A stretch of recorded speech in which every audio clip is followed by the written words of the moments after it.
परीक्षा के बिना बच्चा क्लास ऊपर नहीं चढ़ेगा। जीवन में हालतें आएंगी, उन्हें परीक्षा समझकर हमें पास होना है। जीवन में हालतें तो आएंगी। मनुष्य जीवन हालतों का ही सफर है। जो परमात्मा से जुड़ जाता है उसको हालत नहीं लगती। जो जगत से जुड़ा रहता है वो दुखी सुखी होता रहता है। भगवान जी की निराकार ने और साकार ने, निराकार बोला प्रकृति को, साकार बोला सदगुरु को। भगवान जी की निराकार ने, साकार ने, घर वालों ने, सत्संगियों ने कठिन से कठिन परीक्षा ली। सब परीक्षाओं में दादा भगवान, सब परीक्षाओं में भगवान जी सदा पास हुए। दादा भगवान सब ऑब्जर्व करते थे। उन्होंने भगवान जी से किचन की सेवा वापस ले ली। दादा भगवान, दादा गुरुदेव भगवान जी को सदैव ऑब्जर्व करते रहते थे। उन्होंने भगवान जी को किचन की सेवा दी हुई थी। कुछ साल किचन की सेवा करने के बाद दादा भगवान ने एकदम से उनसे किचन की सेवा ले ली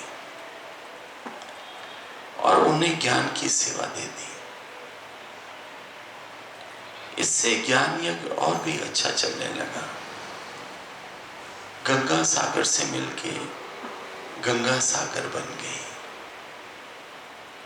गंगा सागर से मिलके गंगा सागर बन गई। मोमा भी तू, तोमा भी तू, तोमा मोमा भेद न बेओ। चल बताओ इसका मतलब। कौन बताएगा?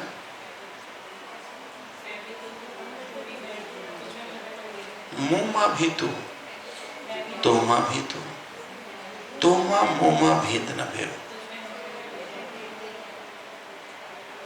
माइक पे बता दो। राइट बोल रहे संजीव कि तुम्हारे में भी मैं हूँ, मेरे में भी तुम हो, तुम हो तेरे में और मेरे में कोई भेद नहीं। तुम में भी तुम, मुझ में भी तुम।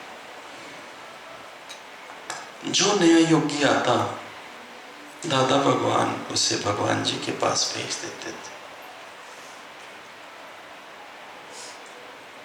भगवान जी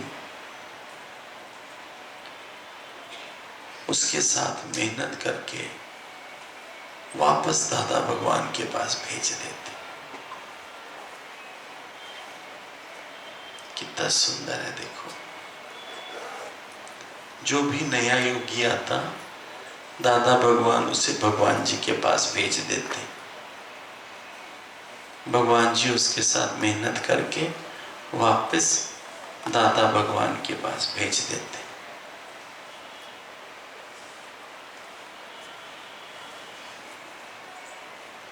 और आज का समय क्या है? अगर सतगुरु कहे कि ये नया संत आया है, इसको ज्ञान सुनाओ, तो हम उसको ज्ञान सुनाते सुनाते अपने पास से बिठा लें।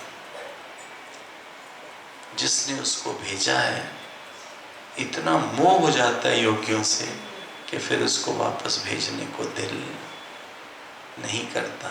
ये आज के ज्ञान की हालत है। ये आज के ज्ञान की।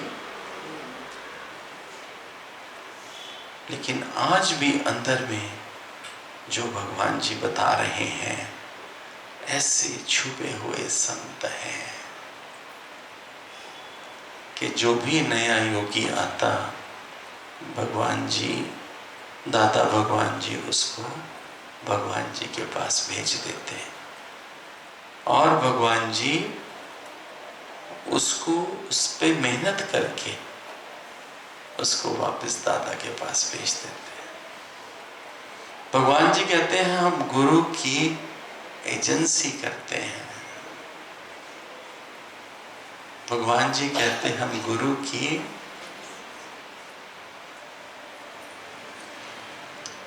एक स्वामी गीतानंद जी थे हरिद्वार में, गीता भवन में रहते थे वो, है 50 साल पहले की बात है। मैं बहुत छोटा था। उनके 3-4 संत थे। तो मुझे एक, मेरी माता थी पद्मावती पटियाले से, संगीतकार थी, रामायणी थी। मेरा परिचय उनके साथ किसी धार्मिक स्थान पे हुआ, तो मुझे बहुत प्यार करने लगी। तो जब वो चंडीगढ़ आती, उनका कोई प्रोग्राम होता, तो मुझे फोन करके बुला लेती थी। एक बार उन्होंने कहा, भूपेश, मैं हिंदुस्तान में इतना भ्रमण किया है, अगर मेरी नजर में कोई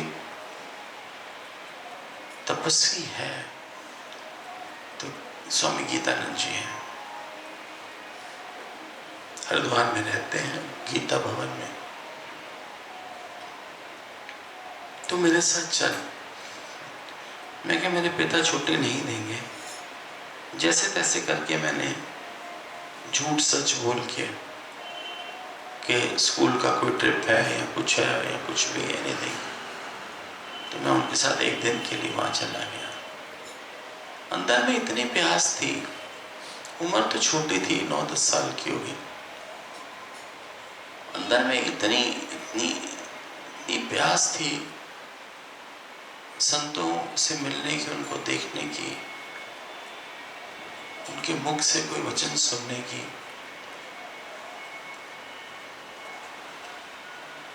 तो हम दोनों गए। वो 40 दिन के मौन पे थे, ये उनको पता नहीं था। तो उन्होंने कहा, महाराज जी तो सिर्फ आधे घंटे के लिए मिलते हैं, वो भी बात तो आप कर नहीं पाएंगे। 4:30 बजे उनके दर्शन खुलते हैं और 5 बजे बंद हो जाते हैं। तो उन्होंने स्लिप लिख के भेजी कि पद्मावती आई हैं पटियाला से, आपके दर्शनों की अभिलाषी हैं। तो ऊपर से उन्होंने टाइम दिया, 4:30 बजे मेरे कमरे में भेज दिया। बड़े सादे से संत, बड़े सादे से पलंग पर, सादा सा कमरा, गेरू वस्त्र पहन के बुजुर्ग संत बैठे हुए। अच्छा लगा, ठीक लगा। तो उन्होंने लिख के बोला कि मैं तो नहीं बात कर पाऊंगा, लेकिन इनको, जो मेरी शिष्याएं हैं, एक गार्गी जी हैं, एक दिव्यानंद है, एक और संतनी है, तो उनसे मिला दो। तो हम उनको मिलने गए। तो ऐसे आंगन में बैठ के, रोटी सूखी हुई थी, उसको हाथ से चूरा कर रही थी, और चूरा करके स्टील के पानी के गिलास में उसको डाल के, उसको चम्मच से हिला के उसको खा रही थी।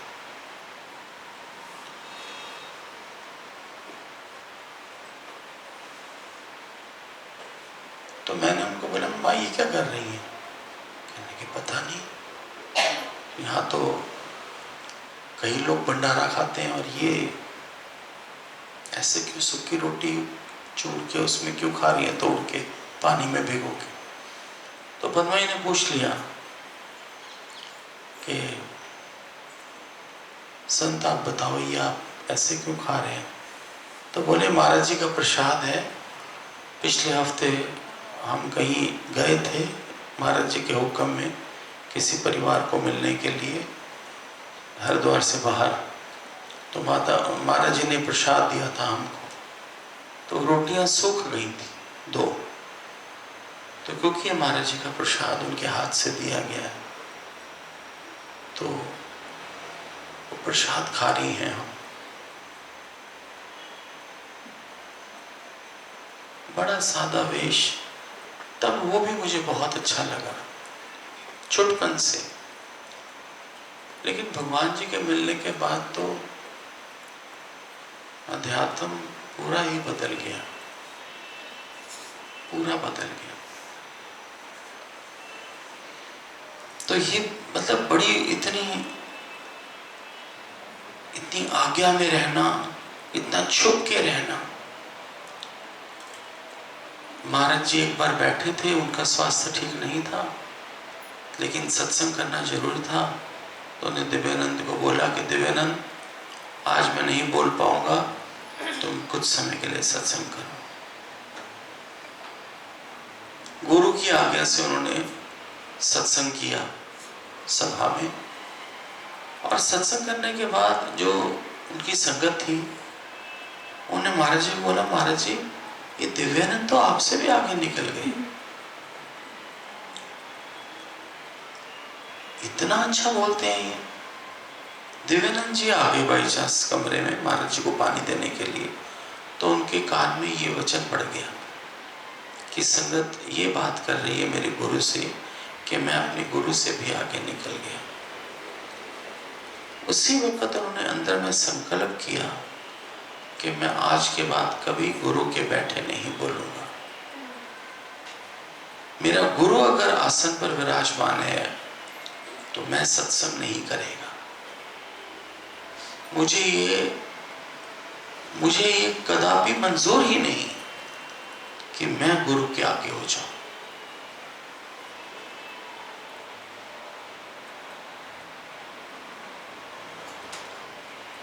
कई चीजें अंदर में छपी हुई हैं बचपन की, तभी ये सत्संग, ये जीवन, ये ज्ञान, आप सब लोग, एक ही बात आपको बोलता हूं कि जो है वो मेरा सतगुरु है। मेरा कोई मन ही नहीं है कभी आगे आने को। ये पुराने बीज पड़े हैं, बचपन के संस्कार पड़े हैं, तो ये ऐसे सिर झुका के चलने को मन होता है, और ऐसे चलने में मैं फ्री हूं, मैं छूट जाता हूं। अगर गलती से भी अंदर में ये बात आ जाए कि मैं देने वाला हूं, तो समझो कि बैल टट्टू बन गए। जो आएगा सबसे पहले अपने कर्मों का बस्ता तुम्हारे ऊपर रखेगा कि तुम संभालो इसे, क्योंकि मैं तुम्हारी शरण में आया हूं। और तू क्या बन जाएगा? इसलिए मन ही नहीं। बड़ा सुंदर लगा ये आज वचन पढ़ के कि जब भी कोई नया संत आता, दादा भगवान उसको भगवान जी के पास भेज देते। आपको पता है भानु को सिलेक्ट क्यों किया मैंने? मालूम है? क्योंकि भानु की जो नस्ल है ना, बहुत बढ़िया है। आजकल के इधर उधर मैं देखता हूं, 9 सत्संग दिए हैं, 10वां भानु का है। 10 सत्संग दिए हैं आज तक, लेकिन भानु को देख के मुझे तसल्ली आती है। और सत्संग भी हैं, और सत्संग भी चलते हैं, ठीक। मन नहीं है किसी में, क्योंकि भानु की माता बहुत करीब थी मेरे, बहुत करीब। और जब वो थी तो मुझे एक बात बोलती थी कि बेटियां तो मेरी 3 हैं, भानु, अनुपमा और शबरी। लेकिन ज्ञान में अगर कोई आएगी तो भानु आएगी। जो भगवत गीता हम पढ़ते हैं वो स्पेशल एडिशन है, शायद बाजार में अवेलेबल नहीं।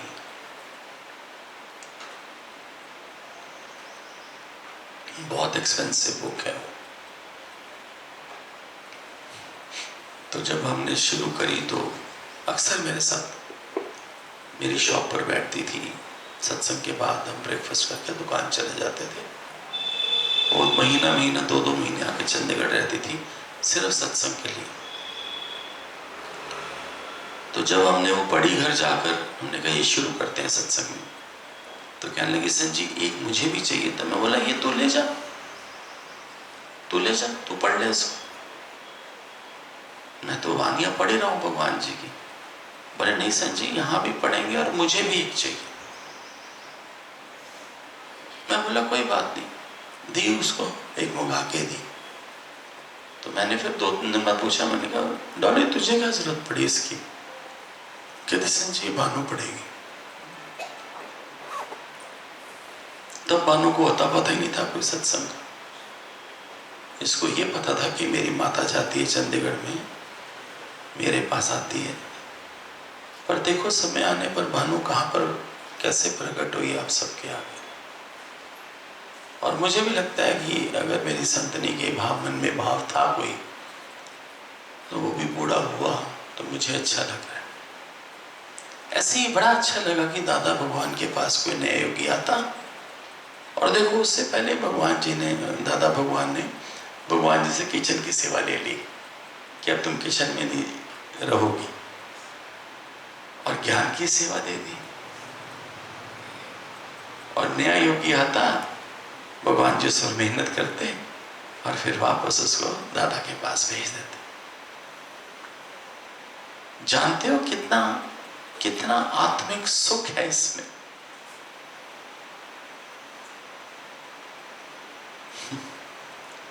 और फिर भगवान कहते हैं हम गुरु की एजेंसी करते हैं, खुद मालिक कभी नहीं बनते। प्रकृति है ना, प्रकृति समय ना समा। कल भी आपसे बात करी थी कि जब भगवान भगवान के प्रकट हुए, ये प्रकृति कर देती है प्रकट उसको। 3 लोक में छुपे न हरि का दास, 3 लोक में छुपे ना हरि का दास। ये प्रकृति प्रकट कर देती है। खुद मालिक कभी नहीं बनते थे। भगवान जी का सारा जीवन तपस्या में रहा, और तपस्या से ही ज्ञान का रंग गूढ़ा होता है। ज्ञान का रंग तो आ जाता है, पर वही है कि मेहंदी लगवाई रंग ही नहीं चढ़ा, तो मेहंदी का स्वाद ही नहीं आया। मेहंदी लगवाई और मेहंदी का रातों रात रंग चढ़ गया, तो खुद को कितनी खुशी होती है। भगवान जी का सारा जीवन तपस्या में रहा। आपने स्वयं कहा कि हमको निष्कामता में दधीचि ऋषि जैसे अपनी हड्डियां भी देनी पड़े तो हमें मंजूर है। कोई ऐसे शास्त्र में कोई ऐसी कहानी होगी दधीचि ऋषि की? आती है किसी को? हाँ हाँ हाँ सुना। तुझे आर्य समाजनी को कहा दधीचि ऋषि आ गया? कड़े सिलेबस में? हमें तो कोई ना सिलेबस में पढ़ाया, हमने भी हिंदी पढ़ी है 10वीं तक। अच्छा बच्चों को पढ़ाती हो, उसमें दधीचि ऋषि सुनाई दे, हमारा भी कुछ ऐड हो जाएगा सत्संग में। लो दधीचि ऋषि सुनो मेहतानी से। जितना हरिओम चाहिए, थोड़ी सी नॉलेज है उसके बारे में कि एक वृत्रासुर नाम का राक्षस था। वो उसने तपस्या करी थी, तो उसने आशीर्वाद लिया था ब्रह्मा जी से कि मैं ना किसी अस्त्र से मरूं ना कोई शस्त्र से मरूं। तो वो वृत्रासुर ने देवताओं को परेशान करना शुरू किया। तो देवताओं ने मतलब वो सब देवता मिलकर दधीचि ऋषि के पास आए थे। तब उनसे मांगा था कि आपकी जो अस्थियां हैं वो आप हमको दे दो, हम उनसे एक वज्र बनाएंगे और उस वज्र से वृत्रासुर को हम मार पाएंगे। तो इतना पड़ा। और फिर उन्होंने कहा कि ये जो जीवन है मेरा, मैंने जी लिया जितना जीना था, तो ये किसी मतलब सबके काम आए। तो आप मेरी हड्डियां, मतलब ऋषियों के पास ऐसी ताकत होती है कि वो अपनी इच्छा से अपना शरीर भी छोड़ सकते हैं। तो उन्होंने अपना शरीर छोड़ा ताकि सारी मनुष्यता का कल्याण हो सके। पढ़ाना बंद न करी कभी। तो फायदे की बात बता दी। भगवान जी के जीवन में दधीचि ऋषि आया, हमें पता ही नहीं, हमें गूगल करना पड़ता। और हिंदी में गूगल करो तो वो इंग्लिश में करना पड़ता है, तो कुछ और ही निकल आता है। दधीचि ऋषि जैसे भगवान कहते हैं अपनी हड्डियां भी हमको देनी पड़ी। वाह, तो हमें मंजूर है गुरु के लिए। हम निष्काम नहीं करेंगे तो फिर जिएंगे कैसे? गुरु कहता है हम निष्काम नहीं करेंगे तो फिर हम जिएंगे कैसे? आपने निष्कामता में तन मन और धन तीनों की आहुति दे दी है। आपने निष्कामता में तन मन और धन तीनों की आहुति दे दी है। आपका जीवन हमारे लिए मिसाल है। एक सास ने अपनी बहू को कहा, तुझे ऐसे निष्कामी और ब्रह्मज्ञानी गुरु मिले हैं जिससे मेरे 21 कुल तर गए। भगवान जी ने कहा, 30 साल तक हमने दादा भगवान को सुना, हमने कोई कस नहीं खाई।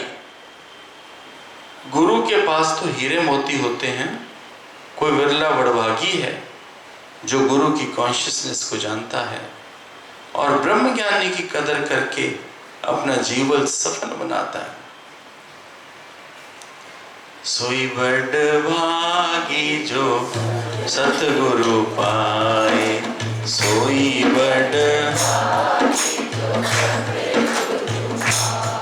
जो सतगुरु पाए, सो आत्मा में आए। सतगुरु पाए वो आत्मा में आए। सोई बड़भागी जो सतगुरु पाए, सोई बड़भागी जो पूरा गुरु पाए। जो पूरा गुरु पाए, सो आत्मा में पूरा गुरु पाए वो आत्मा में आए। सोई बड़भागी जो सतगुरु पाए, सोई बड़भागी जो आत्मा में आए।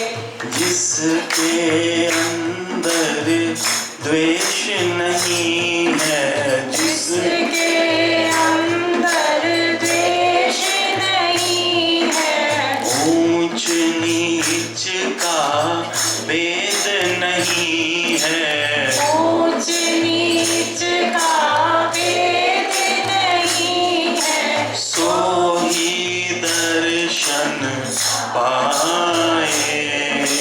सोई दर्शन पाए। सोई बड़भागी जो सतगुरु पाए, सोई बड़ भागी जो पूरा गुरु पाए। दुख सुख को सम करके देखो, दुख सुख को सम करके देखो। प्रेम ही सबसे ऊंचा जानो, प्रेम ही सबसे ऊंचा जानो।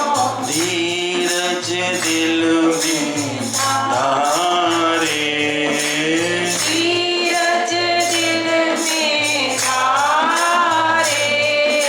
सोई बड़भागी जो सतगुरु पाए, सोई बड़भागी जो पूरा गुरु पाए।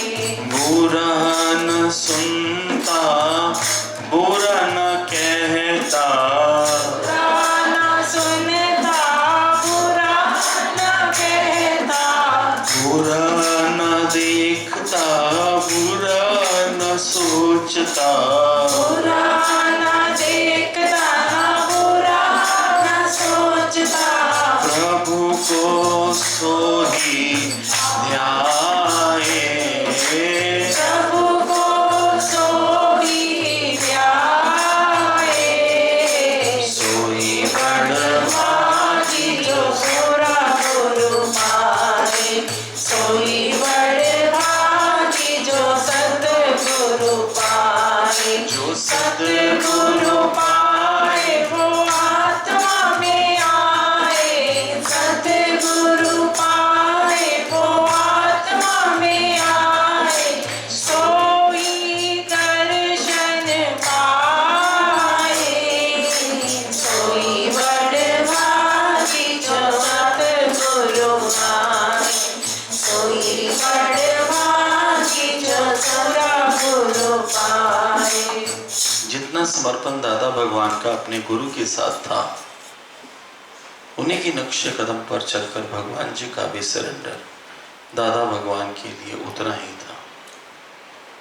24 साल से ज्ञान है कि चला, भगवान जी ने एक एक पर मेहनत करके उनको आत्मा में टिकाया, एक एक का बुझा हुआ दीपक जलाया। भगवान जी कहते हैं अपने वो वालों को हमने पानी का गिलास भी नहीं दिया और तुम एक एक को हमने अपना खून दिया है।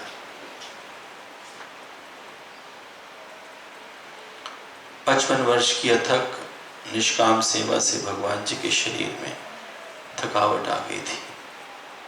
इसी से एक योगी ने कहा कि हम हर रोज आप जी की तंदुरुस्ती और रिहायती की प्रार्थना करते हैं।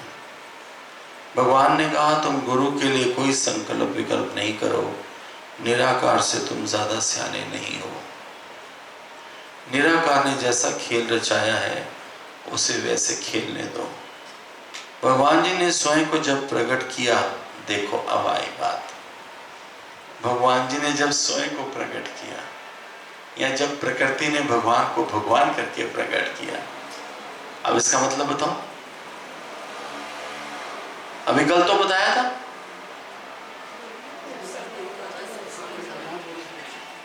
जब चलते चलते भगवान ऐसे कुछ बोल देते थे ना, और उसी वक्त दूसरा घट जाता था। और ऐसा 2-4 बार बाई चांस नहीं हुआ या बाई चॉइस नहीं हुआ। याद रखना, गुरु के मुख से जो बात निकलती थी, प्रकृति उसको ऐसे चपती थी और ऐसे ब्लेस करके पूरा कर देती थी। क्यों? ब्रह्म ज्ञानी के आगे प्रकृति भी।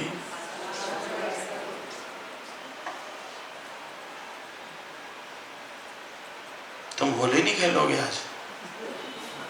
फिर तो तुम मुझे सुनाओगे घर जाके, होली पे गए, होली का टीका तक नहीं खुलवाया, पैकेट भी नहीं खुला।